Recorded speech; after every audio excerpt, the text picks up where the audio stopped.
नमस्कार, मैं हूं आशुतोष और आप देख रहे हैं सत्य हिंदी। सत्य हिंदी के विशेष कार्यक्रम आशुतोष की बात में आपका स्वागत है। बातचीत शुरू करने के पहले एक छोटी सी अपील। सत्य हिंदी कोशिश है ईमानदार, निडर और निर्भीक पत्रकारिता की। हम अपने उन लाखों दर्शकों के शुक्रगुजार हैं जो लाखों की संख्या में हमारे कार्यक्रमों को देखते हैं और हमारी हौसला अफजाई करते हैं। हम आपसे एक और छोटी सी गुजारिश करना चाहते हैं कि आप न केवल हमारे कार्यक्रम देखें बल्कि संभव हो सके तो हमारे वीडियोस को बड़ी संख्या में डिस्ट्रीब्यूट करें, सर्कुलेट करें और शेयर करें। ईमानदार पत्रकारिता के लिए आपका बड़ा योगदान होगा। और अब आज की बातचीत शुरू करते हैं। आज दरअसल हम बातचीत करना चाहते हैं अमेरिका में जो राष्ट्रपति का चुनाव है उसको लेकर। 5 तारीख को वहां वोट पड़ेंगे, लेकिन अभी तक पूरे अमेरिका में इस बात को लेकर सस्पेंस, बल्कि मैं ये कहूं कि पूरी दुनिया में इस बात को लेकर सस्पेंस बना हुआ है कि जीतेगा कौन। क्या कमला हैरिस अमेरिका की अगली राष्ट्रपति होंगी? और अगर ऐसा होता है तो 2 उपलब्धियां एक साथ होंगी। वो अमेरिका में पहली महिला राष्ट्रपति होंगी, साथ ही साथ पहली एशियाई मूल की राष्ट्रपति भी होंगी। और अगर डोनाल्ड ट्रंप अगर राष्ट्रपति बनते हैं तो ये अपने आप में एक दूसरे तरीके की उपलब्धि होगी अमेरिका के लिए कि एक वो राष्ट्रपति जो राष्ट्रपति रह चुके हैं, उसके बाद चुनाव हारे और हारने के बाद फिर राष्ट्रपति का चुनाव वो जीतते हैं, तो ये भी अपने आप में एक बड़ी उपलब्धि होगी। लेकिन इस वक्त ऐसा लगता है जैसे अमेरिका 2 खांचों में बटा हुआ है। एक तरफ वो लोग हैं जो डोनाल्ड ट्रंप को फांसीवादी कहते हैं, जो डोनाल्ड ट्रंप को डिक्टेटर कहते हैं, जो डोनाल्ड ट्रंप को अथॉरिटेरियन कहते हैं, और जो ये कहते हैं कि डोनाल्ड ट्रंप अमेरिका के राष्ट्रपति पद के लिए सबसे अयोग्य व्यक्ति हैं। लेकिन उनकी लोकप्रियता दक्षिणपंथी वर्ग में जबरदस्त है। पिछली बार जब वो चुनाव हारे तब भी उनको 7.5 करोड़ के आसपास वोट मिला था। ये अपने आप में बड़ी उपलब्धि। और आज की तारीख में भी रिपब्लिकन पार्टी में उनका कोई सानी नहीं है, सिर्फ उनकी तूती बोलती है और बाकी लोगों ने उनके सामने सरेंडर कर रखा है। दूसरी तरफ कमला हैरिस है, जो बाइडेन अमेरिका के राष्ट्रपति हैं, वो इस चुनाव को लड़ना चाहते थे, लेकिन जब यह हुआ कि शायद जो बाइडेन ट्रंप का मुकाबला नहीं कर पाएंगे उम्र की वजह से और दूसरी और दिक्कतों की वजह से, तो कमला हैरिस का नाम सामने आया। आज कमला हैरिस और ट्रंप के इस मुकाबले को पूरी दुनिया बड़े गौर से देख रही है। लोगों का कहना है कमला हैरिस की जीत उस लोकतांत्रिक मूल्यों की जीत होगी जो सार्वभौमिक मूल्य है, और ट्रंप की जीत अमेरिका को पीछे की तरफ लेके जाएगा, दुनिया को एक ऐसे अंधेरे की तरफ भी ढकेल सकता है, ऐसा कुछ लोगों का मानना है, जो शायद दुनिया के लिए ठीक नहीं होगा। और दुनिया के मंच पर जो दक्षिणपंथी ताकतें हों मजबूत होंगी। आज हम इसी पे करेंगे चर्चा और बातचीत। पहला सवाल यह होगा कि क्या ट्रंप वाकई में राष्ट्रपति बन सकते हैं? दूसरा सवाल होगा क्या अमेरिका किसी महिला राष्ट्रपति के लिए तैयार है? तीसरा सवाल यह होगा कि क्या अमेरिका किसी एशियाई मूल की महिला के लिए राष्ट्रपति के लिए तैयार है? हमारे साथ इस वक्त शिकागो से हमारे साथ जुड़े हुए हैं मयंक छाया जी, बहुत बहुत स्वागत है आपका। थोड़ी देर बाद हमारे साथ जुड़ेंगे निरुपमा सुब्रमण्यम भी, जो विदेशी मामलों की बड़ी जानकार है। लेकिन सबसे पहले मयंक जी, जब मैं आपसे बातचीत कर रहा हूं, आपको क्या लग रहा है? इस वक्त अमेरिका के अंदर सस्पेंस बहुत है, बहुत क्लोज फाइट बताई जा रही, आपको क्या लगता है? फाइट वाकई बहुत क्लोज है, लेकिन फिलहाल जो ट्रेंड्स नजर आ रहे हैं, और ये मेरे ट्रेंड्स नहीं है, मैं क्योंकि खुद तो भविष्यवाणी में मैं जाऊंगा नहीं। ये 2 लोग हैं जिनके बारे में बात करूंगा यहाँ। एक तो है प्रोफेसर एलन लिकमैन करके, जो बहुत ही मशहूर प्रोफेसर हैं, और उन्होंने पिछले 40 सालों से ये काम किया है। तो 40 सालों में उन्होंने 10 प्रिडिक्शन जो प्रेसिडेंशियल इलेक्शन में किए, उनमें से 9 सही निकले हैं, इंक्लूडिंग 2016 में जब ट्रंप जीते थे, तभी भी उन्होंने कहा था कि वो ट्रंप जीतेंगे, उसके बावजूद भी कि उन पे तब भी बहुत गंभीर आरोप थे। उनका ये कहना है कि कमला हैरिस जीत रही है इस बार, और काफी अच्छी तरह जीत रही है, एलन रिकमैन का कहना। और दूसरे जो हैं ऑपरेटिव, उनकी मैं बात करूंगा, जेम्स कार्वेल करके हैं, जो डेमोक्रेटिक पार्टी के स्ट्रेटेजिस्ट है, लेकिन बहुत ही माने हुए भारतीय हैं अमेरिकन राजनीति के। उनका भी ये कहना है कि पोल्स कुछ भी कह लें, उनके नजरिए से कमला हैरिस जीत के आएंगी। मेरी जहां तक जानकारी है इवन फाइट है, लेकिन ऐसा है ना कि जो वाइट सबर्बन मॉडरेट विमेन जिसको कहते हैं, वो लोग बहुत ही क्रूशियल सेगमेंट तबका है इस इलेक्शन में। वो लोग शायद कहेंगे नहीं पब्लिकली कि हम हैरिस को वोट करेंगे, लेकिन माना ये जाता है कि वो वोट हैरिस को ही करेंगे। और उसका एक एग्जाम्पल ये है कि एलन रिकमैन भी ये बताते हैं कि जो अब तक जो 60-65 मिलियन जो वोट पड़ चुके हैं, उनमें से इन महिलाओं का टर्नआउट बहुत बड़ा रहा है। तो उनके नजरिए से ये है कि ये पैटर्न दिख रही है कि शायद हैरिस जीत जाएगी। लेकिन ये ट्रंप, क्या आपने कभी सोचा था कि ट्रंप राष्ट्रपति का चुनाव हारने के बाद दोबारा फिर से राष्ट्रपति पद के लिए आ जाएंगे और बहुत ही जबरदस्त कैंडिडेट साबित होंगे और जबरदस्त तरीके से चुनाव लड़ेंगे? एक वो आदमी जो अमेरिका में कन्विक्ट है, कन्विक्टेड फेलन, इसके अलावा उनके पास 4-5 और केसेस उनके खिलाफ, क्रिमिनल केसेस उनके खिलाफ चल रहे हैं, उनके खिलाफ बैंक्रप्सी के आरोप है, उनके खिलाफ महिलाओं से छेड़छाड़ के आरोप है, उनको डिक्टेटरशिप के आरोप है, उनको फांसीवादी कहा जाता है, और उसके बावजूद वो रिपब्लिकन पार्टी में जबरदस्त तरीके से लोकप्रिय है। ऐसा क्यों और कैसे, किस वजह से है? देखिए, उनके लिए मोटिवेटिंग फैक्टर ही यही रहा है कि क्योंकि जब से उन पे आरोप लगे और कन्विक्शन हुआ, तब से उनका पूरा स्ट्रैटेजी ये रहा है कि अगर मैं प्रेसिडेंट दोबारा बन जाता हूं तो जेल से बाहर रह सकूंगा अगर मुझे सेंटेंस होती है तो। ये उनकी स्ट्रैटेजी, मोटिवेटिंग फैक्टर शुरू में वही था। उसके बाद उनको पता चला कि जो उनका जो बेस था मेक अमेरिका ग्रेट अगेन का, जो 2016 में जिसके बेसिस पे वो जीत के आए थे, वो अभी भी कायम है और बल्कि और ज्यादा स्ट्रांग हो गया है। ये हैरत की बात है मेरे लिए। अब देखिए, जैसे आपने जिक्र किया, एक इंसान की जिसको 34 कन्विक्शंस मिले हैं, जिसको सिविल केस में सेक्सुअल अब्यूज के लिए दोषी पाया गया है, जिसपे ये आरोप है कि आप देश के क्लासिफाइड डॉक्यूमेंट्स लेके बैठ गए थे, और जनवरी 6 को जो 2021 में जो अटैक हुआ कैपिटल बिल्डिंग पे, वो करीब करीब coup के मानंद भी था मेरे नजर में। ये सब बावजूद भी आप लोग ये भी भूल जाते हैं कि यही राष्ट्रपति हैं जो 2 बार इम्पीच हुए हैं ये सब होने से पहले। लेकिन ऐसा है ना कि ये ट्राइबल हो गया, अमेरिका में ट्राइबलिज्म इतना बढ़ गया है कि जैसे ट्रंप ने 2016 में कहा था एक बार कि अगर मैं न्यूयॉर्क के 5th एवेन्यू में खड़ा रह के किसी को गोली भी मार दूं तो भी मुझे लोग सपोर्ट करेंगे। ये बात करीब करीब सही निकल रही है, क्योंकि लोगों ने तय कर लिया कि ये हमारे आदमी हैं, बुरे हैं अच्छे हैं, जो ये हमारे हैं हम उनको हारने नहीं देंगे। और उसके पीछे आशुतोष कई वजह हैं। मैं एक सिर्फ कोट करूंगा, एक बड़े जर्नलिस्ट है डेविड क्ले जॉनसन करके, जिन्होंने 1988 से ट्रंप को फॉलो किया। उनके हिसाब से 3 वजह हैं जो कि ट्रंप अभी भी उनकी पकड़ रिपब्लिकन पार्टी पे इतनी है। एक तो ये कि 90% जो लोग हैं अमेरिका में, उनकी जो इनकम है इतने सालों से बढ़ी नहीं है। दूसरा ये है कि ये जो तबका है उन्होंने कभी सिविल राइट्स मूवमेंट को माना नहीं है। और तीसरा उनके मुताबिक ये मानना है कि जो श्वेत लोग हैं, व्हाइट्स, वो इनहेरेंटली सुपीरियर लोग हैं, ऐसा उनमें से कई लोग मानते हैं। तो ये तीनों फैक्टर्स मिला के ट्रंप के कॉर्नर में आ जाते हैं और वो एक्सप्लॉइट बड़ी अच्छी तरह कर रहे हैं उनको। अमेरिका तो बहुत एजुकेटेड सोसाइटी मानी जाती है, बहुत डेमोक्रेटिक सोसाइटी मानी जाती है।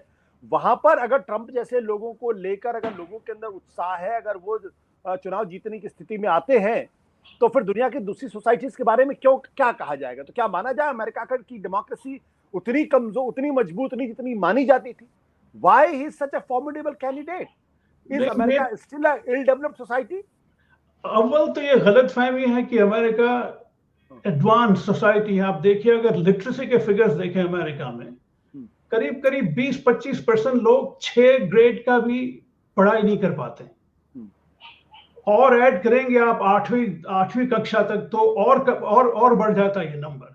तो निरक्षर लोग इस तरह से अगर इतने होंगे जिन्होंने कभी दुनिया के बारे में सोचा नहीं, कभी कुछ पढ़ा नहीं, इसकी वजह यह है कि उन अपने आप में खुश हैं। अमेरिका ने वैसे दिया बहुत है लोगों को, आम लोगों को काफी सहूलतें पिछले कुछ 60, 70, 80 साल से काफी मिल रही है। तो ये लोगों ने ये सोचा कि अमेरिका के परे कुछ है ही नहीं, आगे कुछ है ही नहीं। उन्होंने ये सोचा ही नहीं कि दुनिया के बारे में, जैसे आप भारत में देखिए, कई ज्यादा आम लोग भी इतना पढ़ते हैं अखबार, कई ज्यादा किताबें पढ़ते हैं, ये मैंने अक्सर देखा है। यहाँ ऐसा नहीं है। तो जो भी ट्रंप कहेंगे ये लोग मानने को तैयार हैं। ये जो सपोर्ट बेस है उनका, वो उसके बेसिस पे यहाँ तक पहुंचे। And I think people have made that determination that this is the man who is going to ideologically push what we stand for. And what they stand for, मैंने जैसे पहले ही कहा, उनके 3 रीजंस हैं, उसकी वजह से ये चलता रहेगा। मैं एक और सवाल मेरे पास है, फिर मैं निरुपा जी के पास जाता हूं। मैंने अभी पिछले दिनों एक वीडियो देखा, ये वहां के एक बड़े कंजर्वेटिव फिलोसोफर उनको कहते हैं और कंजर्वेटिव थ्योरेटिशियन भी कहते हैं, विक्टर वॉन हेंसन का। और वो कहते हैं कि मैं तो डोनाल्ड ट्रंप को सपोर्ट करता हूं, क्योंकि और उनका कहना यह है कि इस वक्त जो इकोनॉमी की स्थिति है वो ट्रंप ही सुधार सकते हैं, बेहतर कर सकते हैं। क्या पिछले दिनों 4 सालों के अंदर जो बाइडेन की सरकार थी वो सरकार इकोनॉमी के लेवल पे फेल कर गई है, इसलिए कंजर्वेटिव का पढ़े लिखे इंटेलेक्चुअल्स भी मानते हैं कि अगर ट्रंप आएंगे तभी अमेरिका की अर्थव्यवस्था सुधर सकती है, अमेरिका दुनिया में फिर जो है वो एक बड़ी पावर के तौर पर उभर सकता है? I'm so glad you asked me that question, क्योंकि आज मैं सुबह पढ़ रहा था लंदन की जर्नल, बहुत ही मशहूर द इकोनॉमिस्ट, उनकी कवर स्टोरी है। उनकी कवर स्टोरी की economist is a very conservative newspaper. वो ट्रेडिशनली राइट विंग उसको माना जाता है। इकोनॉमिस्ट का ये आप रिमार्क देखिए, an economy with an unemployment rate of 4% and per person GDP of $85,000 does not have to be great again. It is great. ये सीधा काउंटर है ट्रंप की philosophy.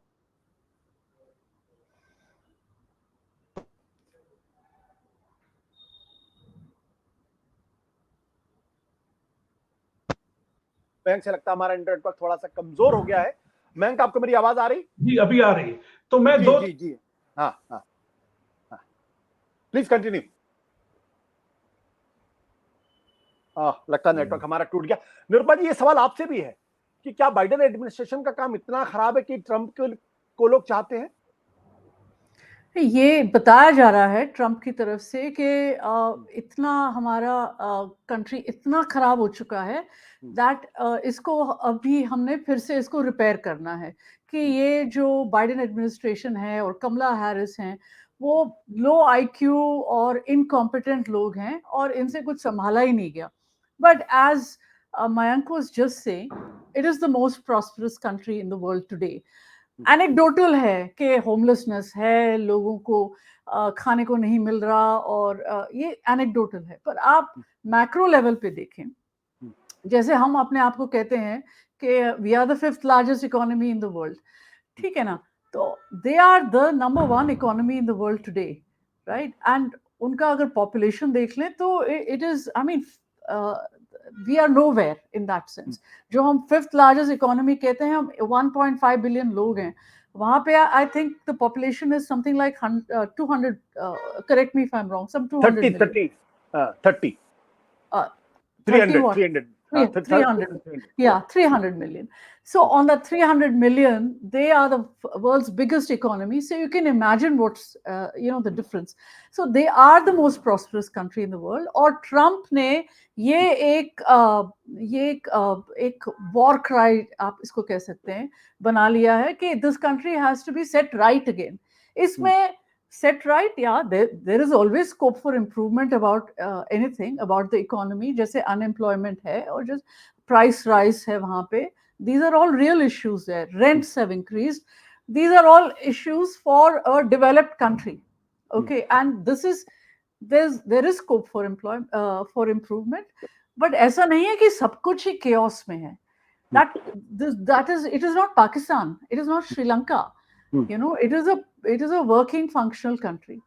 So I think it's a jumla that जो Trump ने इस्तेमाल किया है, और कमला हैरिस ने जो अपनी तरफ से कोशिश की है उनकी इकोनॉमिक पॉलिसीज को सामने रखने के लिए, आई थिंक उसमें वो इतना ज़्यादा सक्सीड नहीं कर पाई। लोग इतना अभी कन्विंस नहीं हो पाए कि इनकी इकोनॉमिक पॉलिसी है क्या। उन्होंने कई हिंट दिए हैं कि हम इसका टैक्स कम करेंगे, या इनको हम रेंट अलाउंस देंगे, या मदर्स के लिए हम कुछ अलाउंसेस देंगे, न्यू मदर्स के लिए। तो इस तरह से कुछ छोटी छोटी बातें सामने आ रही हैं, बट ओवरऑल एक। जी निरुपम, आप बोलिए प्लीज। जी मयंक, जो बात अभी निरुपमा कह रही थी कि मैंने सवाल ये पूछा था कि दरअसल जो बाइडेन एडमिनिस्ट्रेशन की इकोनॉमी को लेकर जो सवाल खड़े हो रहे हैं और जिसको बड़ा मुद्दा बनाने की कोशिश ट्रंप ने लगातार की है कि देखिए इनके रहते हुए अमेरिका की कितनी हालत खराब हो गई है। आपने इकोनॉमिक्स का जिक्र किया था कि इकोनॉमी की स्थिति वाकई में बल्कि अच्छी है, और तो कमला हैरिस इसको अपने कैंपेन पिच पर बड़ा मुद्दा क्यों नहीं बना पा रही? You have to unmute yourself, sir. Unmute yourself.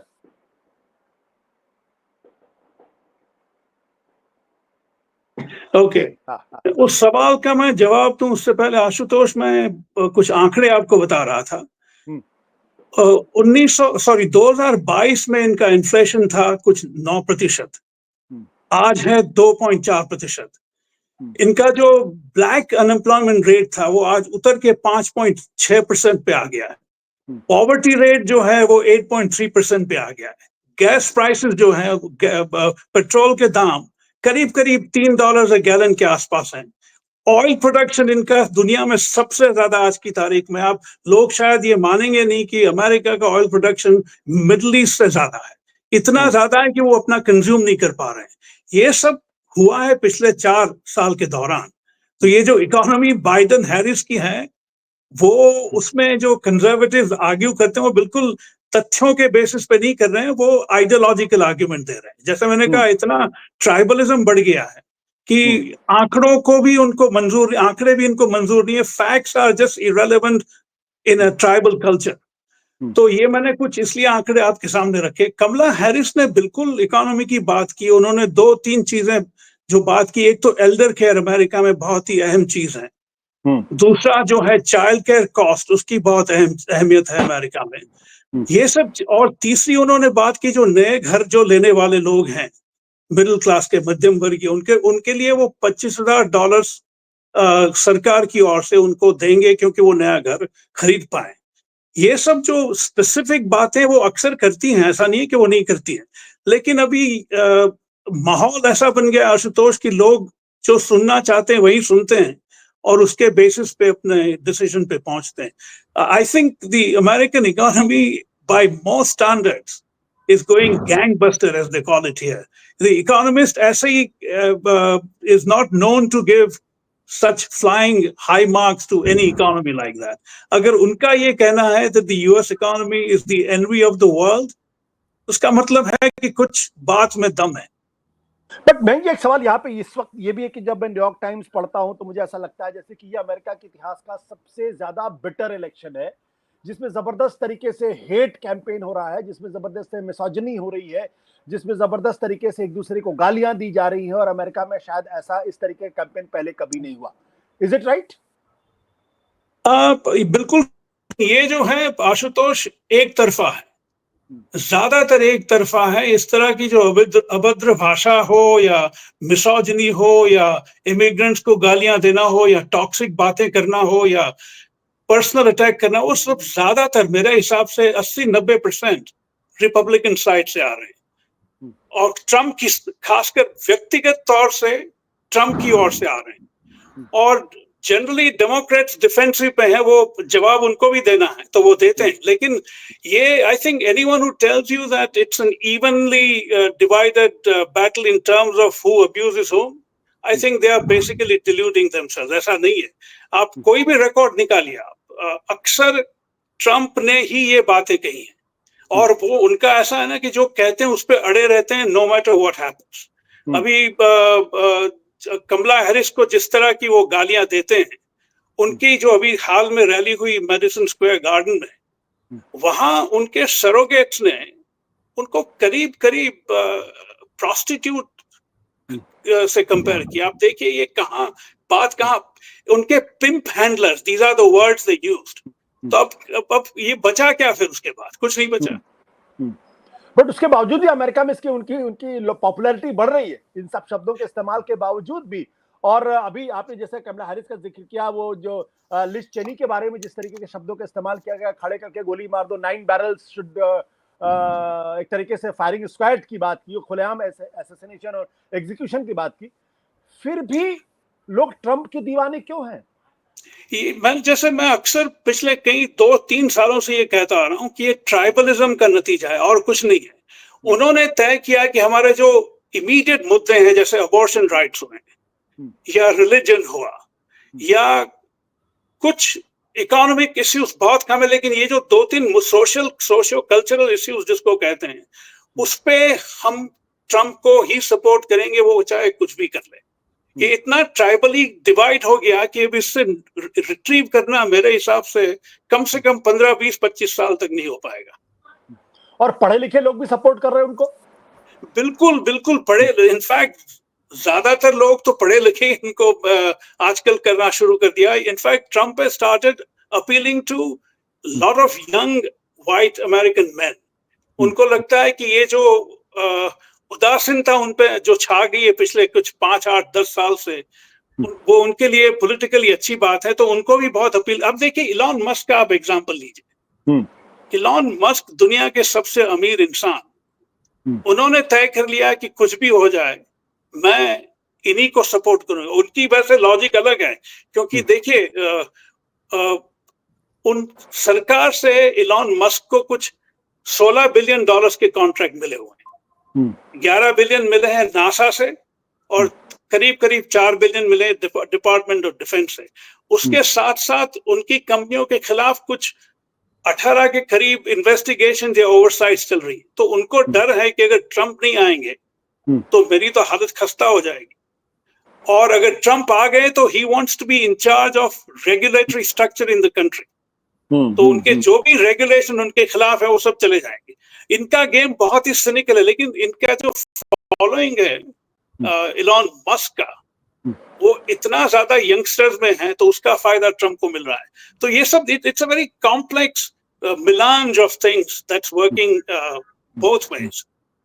Nirupa ji, एक सवाल यहाँ पे ये है कि क्या ट्रम्प को इस वजह से फायदा मिल रहा है क्योंकि कमला हैरिस एक महिला है, कमला हैरिस एशियाई मूल की है, और अगर कमला हैरिस की जगह अगर कोई व्हाइट पुरुष होता, क्या तब भी ट्रम्प इतने ही पॉपुलर होते और उनकी जीतने की संभावना होती?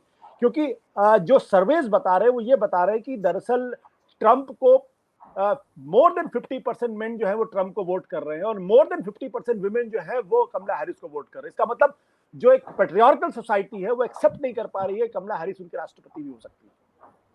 हाँ, बहुत ठीक कहा आपने आशुतोष। ये जो इनका एक सर्वे था कुछ जब कमला हैरिस पहली बार कैंडिडेट बन के निकली थी, तब एक सर्वे था कि जो वाइट मेल्स, जो वाइट पुरुष जो हैं वो डेमोक्रेट्स को वोट कर रहे थे, वो भी चेंज हो गए थे, वो भी ट्रम्प को सपोर्ट करना शुरू किया उन्होंने।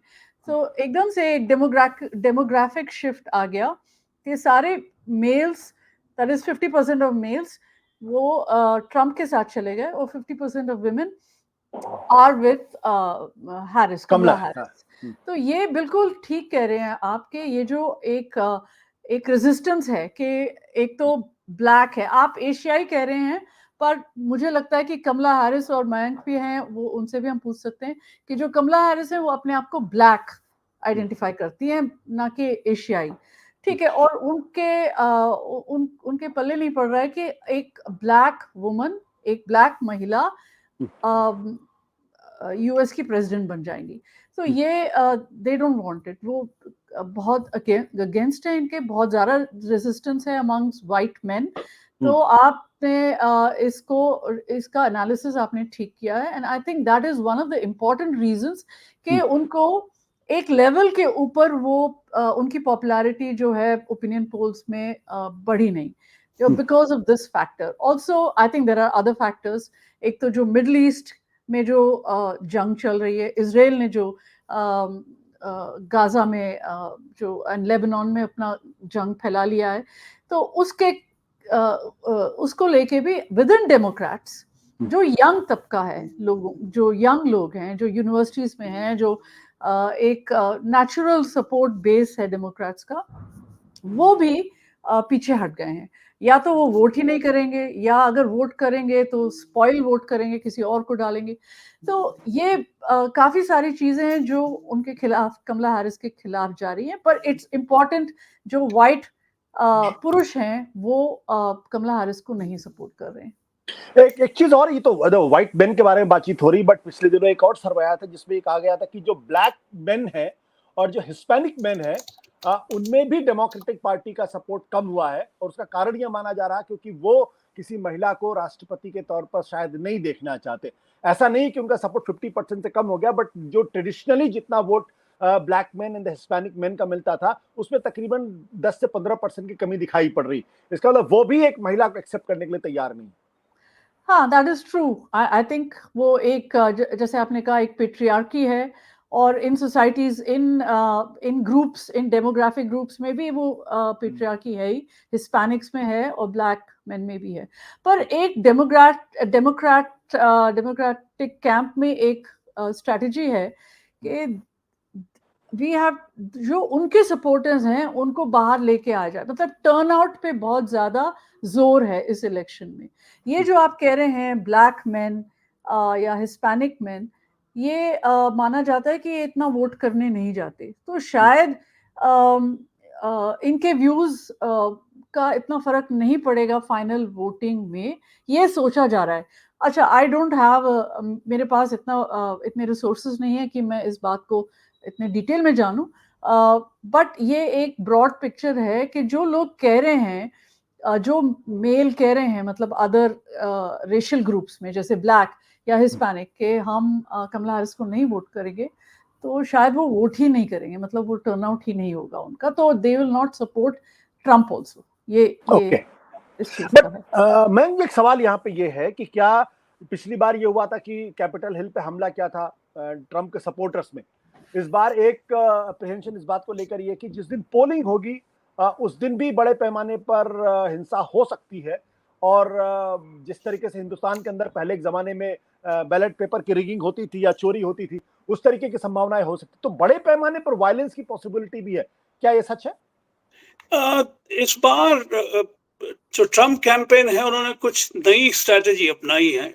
पिछले 4 सालों में उन्होंने ये किया है कि जो स्टेट लेवल पे इलेक्शन बोर्ड जो होते हैं, जो सर्टिफाई करते हैं इलेक्शन को, उन पे उन्होंने अपना जोर बढ़ा दिया है। तो 4 राज्य ऐसे हैं, न्यूयॉर्क टाइम्स की अभी इन्वेस्टिगेशन हुई जिससे ये पता चला कि Arizona, Georgia, Nevada and Pennsylvania, ये जो स्विंग स्टेट्स है, बैटल ग्राउंड स्टेट जिसको बोलते हैं, वहां पे रिपब्लिकन्स जो इंचार्ज हैं इलेक्शन बोर्ड्स के, ये वाकई हो सकता है कि अगर वो हार जाते हैं ट्रम्प, तो वो सर्टिफाई करने से मना करेंगे।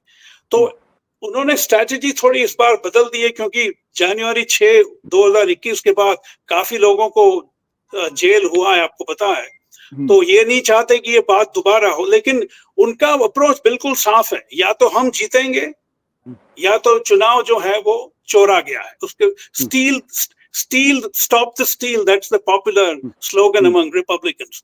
तो ये अभी से कहते आ रहे हैं कि ये तो रिग होगा, अगर हम हार गए तो ये रिग होगा, अगर हम जीत गए तो ठीक है। ये बिल्कुल सीधा उनका हिसाब है। और अभी हाल ही में जॉन बोल्टन, जो कि ट्रम्प के नेशनल सिक्योरिटी एडवाइजर थे कुछ 17-18 महीने तक, उन्होंने CNN के इंटरव्यू में कहा कि उनको लगता है कि वो शायद ऐसे ही अपने आप को विक्ट्री डिक्लेयर कर देंगे before the election results come out. यानी उसका एम ये है कि अगर एक तरह से शंका पैदा कर दी कि मैं तो भी जीत गया था, लेकिन देखिए इन्होंने रिग करके मुझे हरा दिया, तो ये स्ट्रेटेजी भी चल रही है साथ में। इन्होंने बहुत, ट्रम्प के लिए ये अपनी पर्सनल फ्रीडम का सवाल है, ये सिर्फ उनके लिए चुनाव नहीं है। अगर ये हार जाते हैं, उनको पता है कि वाकई उनको जेल सेंटेंस होगी। अब देखिए इस उम्र में अगर 2 महीना भी जेल जाना पड़े तो बहुत ही बड़ी बात है उनके लिए। तो for him it's not just an election, it's a question of personal freedom. तो वो कुछ भी करेंगे इसके लिए। रिगिंग भी कर सकते हैं। रिगिंग उनके लिए मुश्किल है क्योंकि systems are pretty strong in that sense. लेकिन जैसे मैंने कहा, इलेक्शन बोर्ड पे सर्टिफाई नहीं करना, या तो अगर वो देखिए कांग्रेस में अगर जीत जाते हैं, रिपब्लिकन्स की अगर मेजॉरिटी होती है और स्पीकर दोबारा से उनका होता है, तो वो शायद वो भी मना करें कि हम इलेक्शन को सर्टिफाई नहीं करेंगे। इनकी अलग अलग लेवल पे उन्होंने अलग अलग स्ट्रेटजीज पहले से बना के रखी है। फिर आप देखेंगे कोर्ट में केसेस डालने का सिलसिला शुरू हो जाएगा। अभी से ये सब एक साथ कुछ 5-10 तरह के अटैक्स उन्होंने तैयार रख के रखे हैं। तो वायलेंस आप एंटिसिपेट कर रहे हैं? वायलेंस मुझे इतना नहीं लगता है होगा। आप देखिए 2021 में भी जो हुआ वो वाइड स्प्रेड वायलेंस नहीं थी। वो जो कैपिटल हिल में हुआ वो तो हुआ ही, वो बहुत ही बेहुदा चीज हुई, लेकिन ओवरऑल देश में इतना कुछ खास हुआ नहीं था उस टाइम भी। मुझे नहीं लगता है वायलेंस उस लेवल पे होगी। बिल्कुल। निरूपम जी, आपको क्या लगता है, आपको क्या कि कमला हैरिस जीतेंगी या फिर ट्रंप? ये कैसा सवाल है आशुतोष?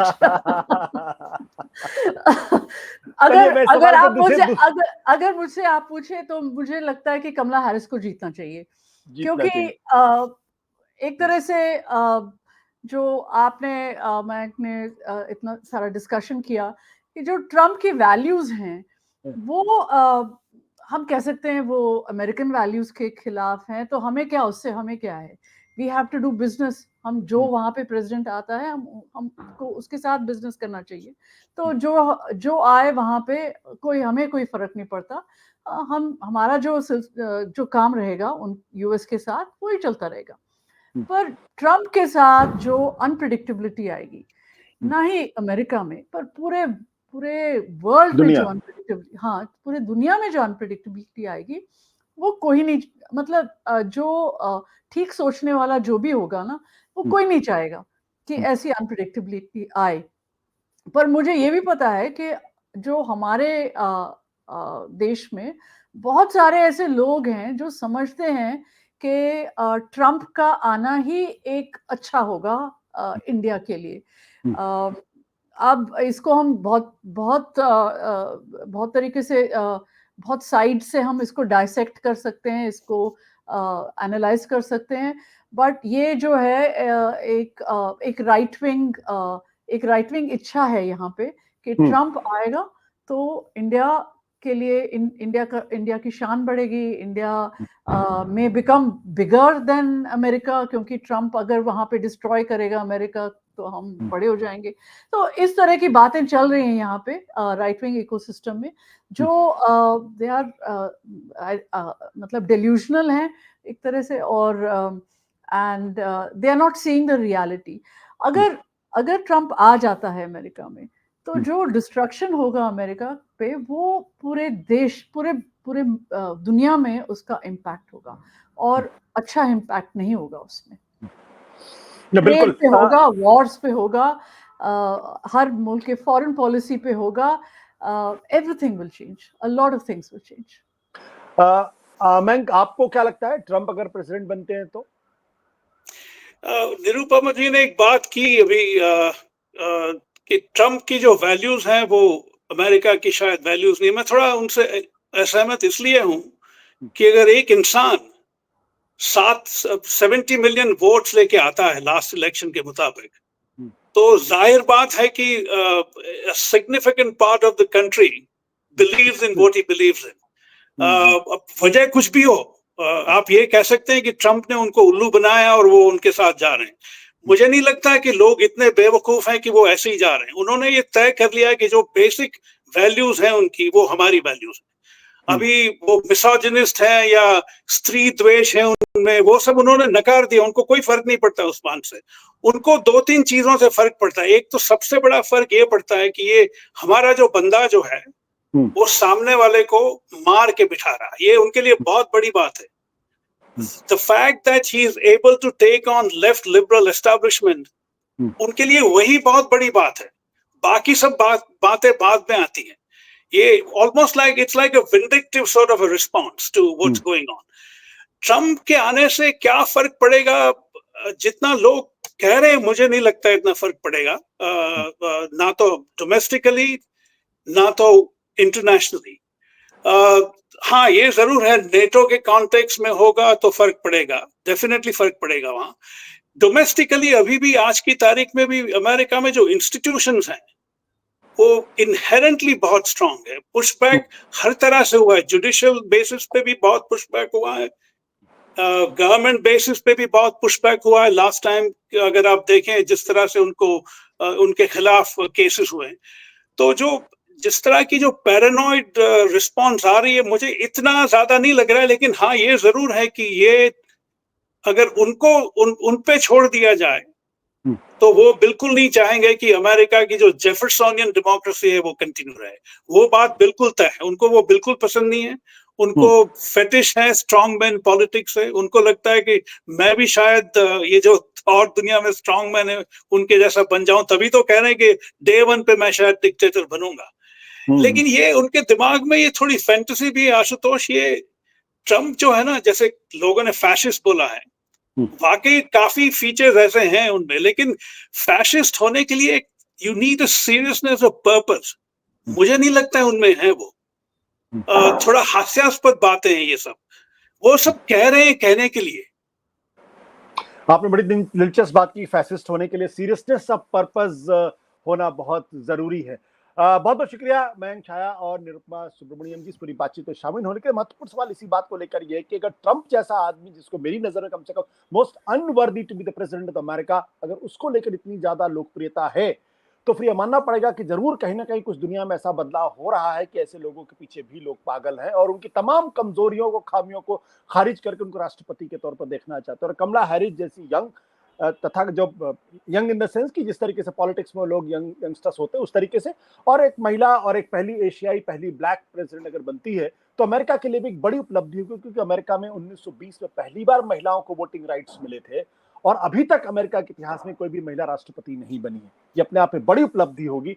लेकिन क्या ऐसा होगा 5 तारीख को जब पोलिंग होगी और उसके बाद जब नतीजे आएंगे तब देखना बहुत दिलचस्प होगा। बहुत बहुत शुक्रिया, धन्यवाद इस पूरी बातचीत में शामिल होने के लिए। Thank you.